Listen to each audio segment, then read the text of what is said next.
Selamat pagi untuk teman-teman yang kelas pagi dan selamat malam untuk teman-teman yang kelas malam. Hari ini kita mau lanjut lagi untuk pertemuan ke-7 kita, yaitu terkait dengan accounting for merchandise operation atau akuntansi untuk perusahaan dagang. Ya. Di sini apa bedanya sih perusahaan dagang sama perusahaan jasa? Kalau perusahaan dagang itu teman-teman perform service, ya. Jadi untuk mendapatkan uang tunai atau uang, teman-teman itu memberikan jasa, ya kan? Memberikan jasa, entah itu dalam bentuk jasa mungkin jasa bengkel, jasa menjahit dan lain-lain. Nah itu namanya perusahaan jasa. Bagaimana kalau perusahaan dagang? Kalau perusahaan dagang untuk mendapatkan penghasilan, ya, mendapatkan uang, teman-teman kan harus jualan, ya kan, harus menjual. Tapi sebelum teman-teman menjual, teman-teman tuh harus beli barangnya dulu kan, ya, harus membeli barangnya dulu untuk dijual. Ya, jadi beda sama jasa. Kalau jasa itu nggak ada barangnya, cuma memberikan jasa, ya udah kelar gitu.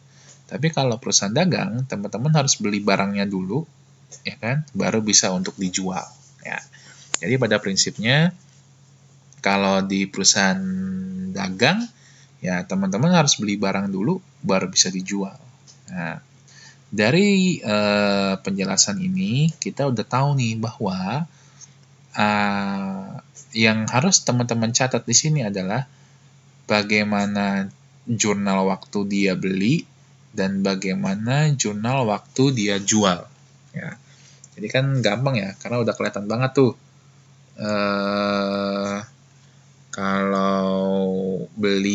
Kalau transaksi di perusahaan dagang, ya beli dan jual gitu ya.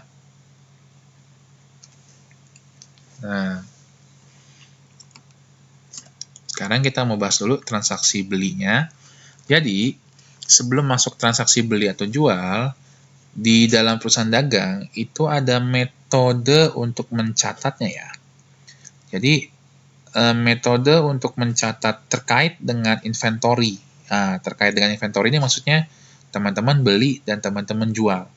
Jadi ketika terkait dengan persediaan barang dagang ada metodenya. Tapi kalau kayak teman-teman kayak bayar gaji, bayar listrik, itu sama seperti yang kemarin ya, tidak ada perbedaan gitu loh. Dia berbedanya ketika terkait dengan persediaan. Entah itu persediaannya masuk atau teman-teman beli, atau persediaannya itu keluar, atau teman-teman itu jual ya. Jadi ketika barang masuk dan barang kejual itu ada metode pencatatannya. Ada metode perpetual sama ada metode periodik. Secara garis besar tidak terlalu berbeda antara perpetual dengan periodik ya. Dan balik lagi ke perusahaan, mencatatnya pakai metode apa? Perpetual atau periodik. Perusahaan itu bisa milih. Tapi kalau secara teori sih ya katanya perpetual itu dipakai untuk perusahaan yang persediaannya banyak ya. Padahal tidak seperti itu juga gitu loh. Ya, itu balik lagi ke perusahaannya ya, mau pakai periodik atau perpetual. Nah, kita bahas dulu jurnalnya. Tanggal 4 Mei ya, ini ada transaksinya ya. Nah, tanggal 4 Mei, perusahaan melakukan pembelian. Kan harus pembelian nih. On credit, pembeliannya secara kredit, tidak secara tunai. Kalau metode perpetual, debitnya adalah inventory, kreditnya adalah accounts payable. Inventory, karena teman-teman beli, ya teman-teman dapat inventory. Kreditnya adalah hutang atau accounts payable sebesar 3.800. Nah, itu kalau belinya secara kredit. Kalau secara tunai bagaimana Pak? Ya inventory-nya tetap di debit, accounts payable-nya teman-teman ganti dengan kreditnya cash. Ya, cash-nya di kredit. Jadi tidak ada accounts payable ini diganti dengan cash. Itu kalau perpetual. Kalau periodik bagaimana Pak? Inventory-nya teman-teman ganti dengan kata-kata purchase. Purchase di sini artinya beli. Ya, debitnya adalah pembelian atau purchase, kreditnya adalah accounts payable Nah, tuh jurnalnya. Ya, jadi inventory di perpetual, kalau di periodic purchase. Yang kedua, transaksi apa lagi yang terkait dengan pembelian? Transaksi yang terkait dengan pembelian yang berikutnya adalah freight atau ongkir. Kan teman-teman kalau biasanya beli barang, entah itu di Lazada, entah itu di Tokopedia, itu kan biasanya ada ongkos kirim kan? Nah, biasa kan ongkos kirim teman-temannya nanggung, ya kan? Biasanya pembeli yang menanggung. Cuma tidak menutup kemungkinan bahwa penjual yang menanggung. Ya. Nah, secara teori, untuk mengetahui siapa sih yang harus bayar ongkos kirimnya, pembeli atau penjual. Nah, kalau secara teori teman-teman harus melihat dari FOB-nya. FOB-nya ini, FOB kepanjangan dari free, gratis, free on board. Board itu tulisannya BOARD, board, ya, free on board. Nah, untuk FOB-nya ini, teman-teman harus melihat dulu secara teori ada shipping point, ada destination. Ya, ada shipping point, ada destination. Kalau FOB-nya shipping point, buyer pays freight cost. Artinya, si pembeli yang membayar kalau FOB-nya shipping point. Kalau destination, seller pays freight cost. Artinya, yang bayar ongkos kirimnya itu si penjual. Ya. Jadi kalau nanti teman-teman ujian, perhatikan baik-baik FOB-nya, shipping point atau destination. Kalau shipping point ya berarti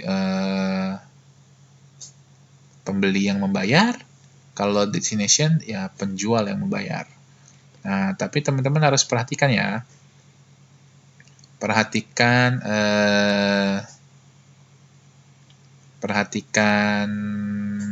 yang bayar siapa. Kalau yang bayar pembeli, berarti pembeli yang mencatat. Kalau penjual yang membayar, berarti penjual yang mencatat. Ya, penjual yang mencatat. Nah, jadi lihat FOB shipping point atau destination-nya. Kalau shipping point, ingat pembeli yang bayar, destination penjual yang membayar. Nah, kita balik lagi ke contoh soalnya. Nah, di sini yang asumsi yang membayar ongkos kirim, ya. Asumsi yang membayar ongkos kirim adalah pembeli, ya. Pembeli yang membayar, berarti pembeli akan mengeluarkan uang tunai, cashnya kredit, ya kan. Debitnya apa? Debitnya adalah inventory, jika menggunakan metode perpetual. Jadi untuk mencatat ongkos kirim, pakai metode perpetual, debitnya adalah inventory, kreditnya adalah cash. Nah, bagaimana kalau periodik?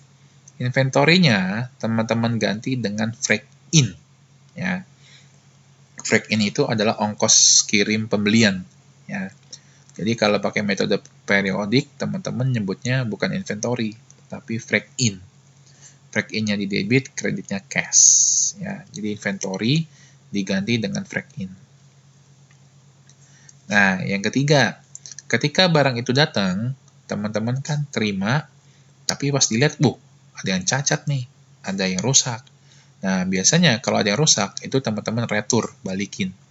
Nah, di sini ada dua penyebutan, returns and allowance. Return itu maksudnya dibalikin, ya kan?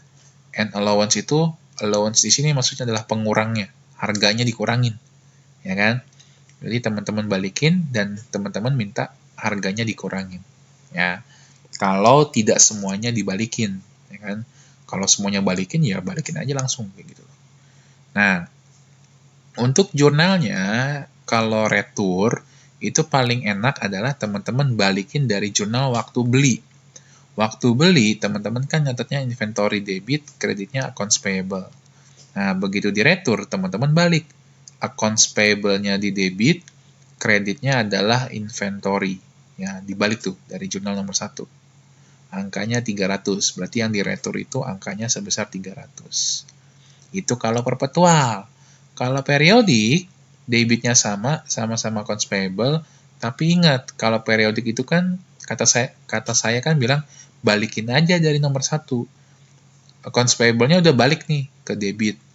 Nah, kreditnya harusnya purchase. Nah, itu tidak boleh, ya. Tidak boleh mengkreditkan langsung ke purchase, nggak boleh. Kita bikin akun lain, namanya adalah purchase return and allowance. Ya. Jadi, secara prinsip sama, cuma beda penyebutannya aja lah. Kalau beli inventory, kalau periodik purchase. Kalau ongkos kirim, perpetual inventory, periodik break in. Kalau dibalikin di retur, perpetual kreditin inventory, periodik kreditkan purchase return and allowance. Ya. Nah, itu aja sebenarnya, cuma diganti-ganti aja katanya gitu loh. Tapi gunanya sama gitu. Nah, sekarang bagaimana kalau dibayar? Kan belinya secara kredit nih, ngutang. Nah, sekarang hutangnya dibayar. Kalau untuk hutang ini, pembayaran hutang, ya, untuk pembayaran hutang, teman-teman harus perhatikan terminnya dulu atau term, ya. Termin atau term. Nah, terminnya itu ada banyak, cuma yang paling sering dipakai adalah 2/10 N/30 nih. Ya. 2/10 N/30. Maksud dari 2/10 N/30 apa? Angka 2 di sini menunjukkan diskonnya. Nah, jadi teman-teman kalau bayar utang dapat diskon. Diskonnya itu 2%. 10 itu menunjukkan lamanya waktu untuk mendapatkan diskon. Ya. Jadi kalau teman-teman bayarnya selama 10 hari, itu dapat diskon 2%. Ya. Kalau kalau lebih dari 10 hari ya nggak dapat gitu loh. N/30 menunjukkan adalah batas waktu pembayarannya. Teman-teman harus lunasin 30 hari.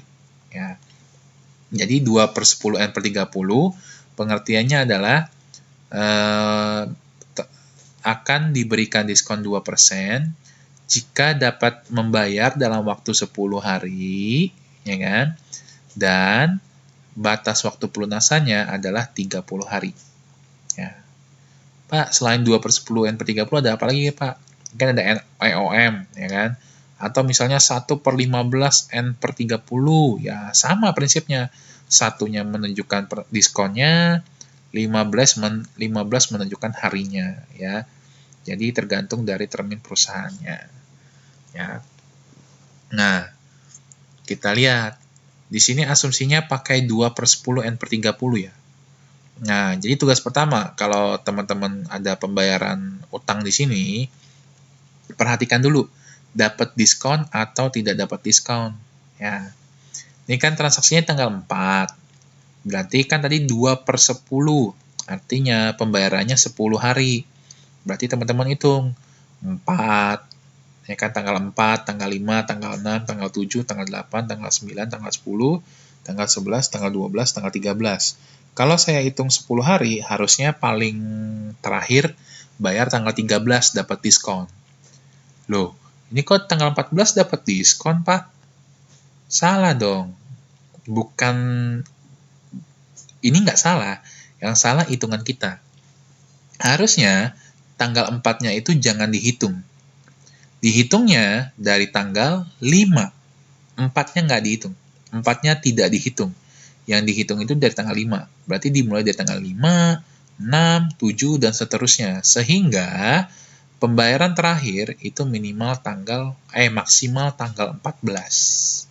Ya. Tuh. Berarti bukan salah. Kitanya salah hitung. Jadi tanggal 4-nya jangan pernah dihitung. Bagaimana kalau dari tanggal 10, Pak? Ya sama, dari tanggal 10 jangan dihitung tanggal 10-nya, dihitung dari tanggal 11. 11, 12, 13, 14, 15, 16, 17, 18, 19, 20. Berarti terakhir bayar tanggal 20. Ya. Nah, sekarang kita hitung. Utang kita berapa sih? Utang kita di debitnya adalah accounts payable 3.500. 3.500 dapat dari mana, Pak? Bukannya 3.800. Kan awalnya 3.800. Tapi kan teman-teman ada retur. Kalau retur kan berarti utangnya berkurang. Nah, berarti 3.800 dikurangi 300, hasilnya 3.500. Cash-nya 3.430 dapat dari mana? Ini diisi belakangan. Yang kalian cari diskonnya dulu. Kalau pakai metode perpetual, diskonnya itu kreditkan inventory. Ya. kreditkan inventory. 70 dari mana? 2%. 2 per 10 N per 30. Berarti 2% dari 3.500. Berarti 2% dari 3.500 adalah 70. Nah, cash-nya di sini adalah selisihnya. Ya. Cash di sini adalah selisih antara 3.500 dengan 70. Ya, dapat 3430. Itu kalau perpetual. Kalau periodik, sama kayak tadi. Inventory-nya, teman-teman ganti dengan kata-kata purchase discount. Jadi kalau di periodik sebenarnya kata-kata inventory di perpetual itu diganti semua dengan kata-kata purchase, break in, purchase return and allowance, sama purchase discount. Ya, ini pembelian. Oke, ini untuk pembelian. Nah, bagaimana kalau penjualan? Kalau penjualan itu sama juga, ada periodik, ada perpetual. Ya, kalau teman-teman lihat nih, jurnalnya tidak terlalu berbeda nih. Waktu jual, contoh. Waktu jual. Waktu teman-teman jual secara kredit, debitnya adalah, kalau perpetual, debitnya adalah accounts receivable, kreditnya adalah sales revenue. Ya, sales di sini penjualan. Oke. Nah, selain mencatat penjualannya, kalau pakai metode perpetual, teman-teman juga harus mencatat HPP-nya, harga pokok penjualannya, ya. Nah, untuk HPP di sini tidak kita bahas dulu dapat angka 2.400 dari mana. Nanti ada chapter sendiri ya, ada chapter sendiri untuk membahas 2.400 ini. Nah, berarti angkanya beda nih Pak. 3.800 itu apa Pak? 3.800 ini adalah harga jual, ya. Jadi harga jual. 2.400 adalah HPP-nya, harga pokoknya. Harga pokoknya 2.400. Kalian jual dengan harga 3.800. Ya. Jadi ini dua angka yang berbeda. Yang pertama untuk mencatat harga jualnya, yang kedua untuk mencatat HPP-nya atau harga pokok penjualannya.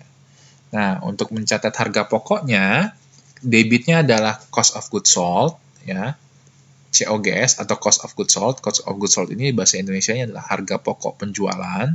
Kreditnya adalah inventory sebesar 2.400. Nah, itu kalau perpetual. Kalau periodik bagaimana, Pak? Kalau periodik tidak perlu mencatat HPP-nya.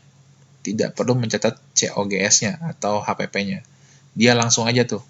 Sama-sama core receivable kan, revenue-nya sama, cuma yang tidak ada COGS-nya saja. Tuh bedanya. Ya. Yang kedua, ongkir, Pak. Pak, kalau ongkir dibayar sama penjual, jurnalnya apa, Pak? Kalau ongkir dicatat oleh penjual, misalnya ongkos kirimnya FOB destination. Ingat, kalau FOB destination, kan penjual yang bayar. Karena penjual yang bayar, dia harus mencatat jurnal. Nah, jurnalnya apa? Jurnalnya itu hampir sama kayak yang periodik ya. Freak in kan? Freak in ini kan ongkos kirim pembelian. Kalau penjualan namanya freak out. Out keluar. OUT. Out. Nah, freak out. Ya. Jadi kalau kalian jual, ongkos kirimnya kalian bayar, debitnya freak out, kreditnya cash. Baik di metode perpetual maupun periodik. Ya. Periodik dan perpetual jurnalnya sama. Ya, freak out-nya di debit, kreditnya adalah cash. Beda sama pembelian. Kalau pembelian kan dipisah. Kalau perpetual, inventory di debit. Kalau periodik, freak in di debit. Tapi kalau penjual, kalau FOB-nya destination dan penjual yang membayar ongkos kirim, maka jurnalnya adalah debitnya freak out, kreditnya adalah cash. Mau perpetual, mau periodik, jurnalnya sama kok, tidak berbeda. Ya, tidak ada perbedaan. Tuh, kalau ongkos kirim. Nah, kalau retur bagaimana? Ingat, retur itu selalu kebalikan dari jurnal waktu pertama kali. Ya, waktu pertama kali kalian beli atau kalian jual. Nah, di sini ada retur penjualan. Kalau retur penjualan, debitnya ingat tidak boleh langsung ke sales revenue. Kita bikin akun lain namanya sales return and allowance. Ya. kreditnya adalah accounts receivable. Nah, lalu yang kedua ingat, waktu kalian jual kan ada 2 jurnal, mencatat harga jual dan mencatat HPP-nya. Nah, HPP-nya juga dibalik. Debitnya adalah inventory, kreditnya adalah cost of goods sold. Nah, kalau periodik bagaimana Pak? Ingat, periodik tidak mencatat COGS-nya. COGS-nya tidak dicatat, maka tidak perlu dibalik tuh. Yang kalian balik hanya si sales-nya aja. Debitnya sales return and allowance, kreditnya account receivable. Ya. Jadi kalian ngambil atasnya doang. Yang COGS-nya itu tidak perlu dicatat.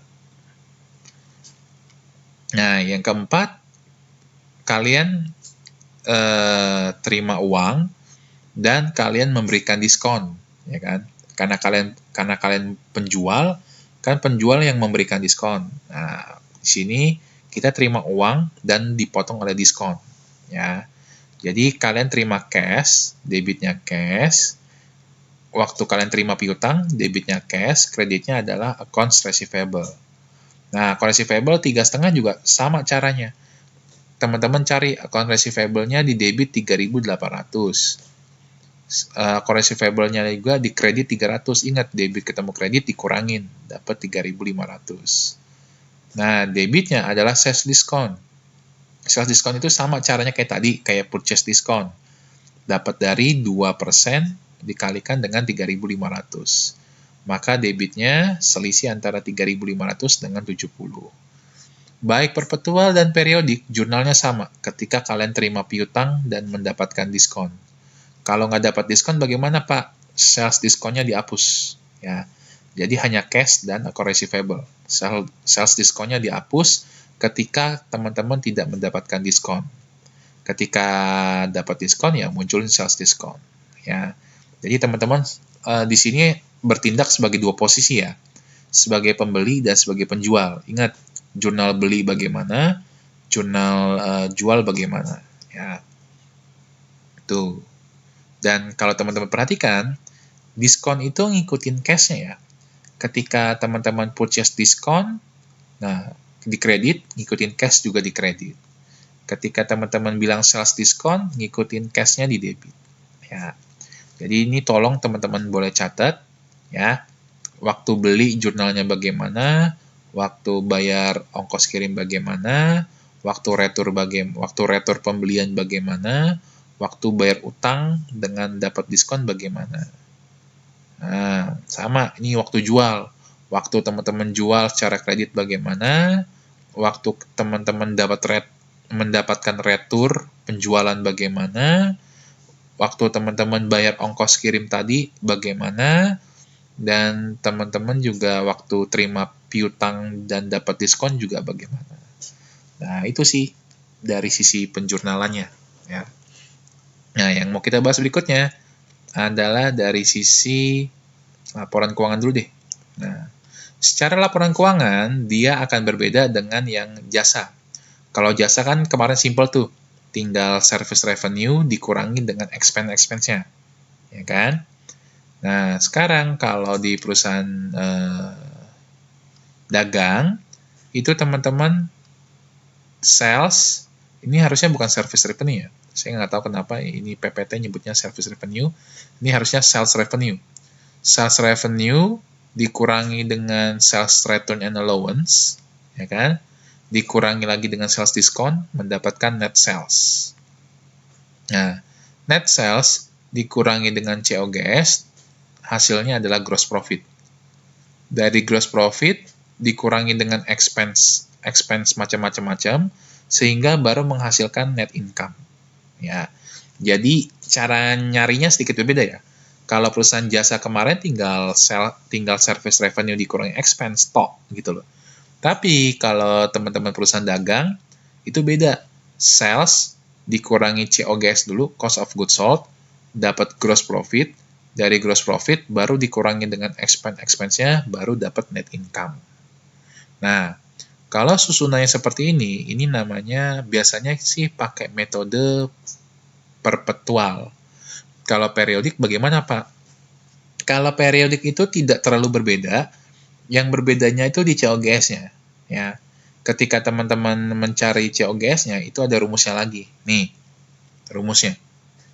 Rumusnya itu untuk mencari COGS-nya pakai metode periodik, itu adalah dari inventory awal ditambah dengan pembeliannya, dikurangi dengan purchase return and allowance, retur, dikurangi dengan diskon pembelian, ya.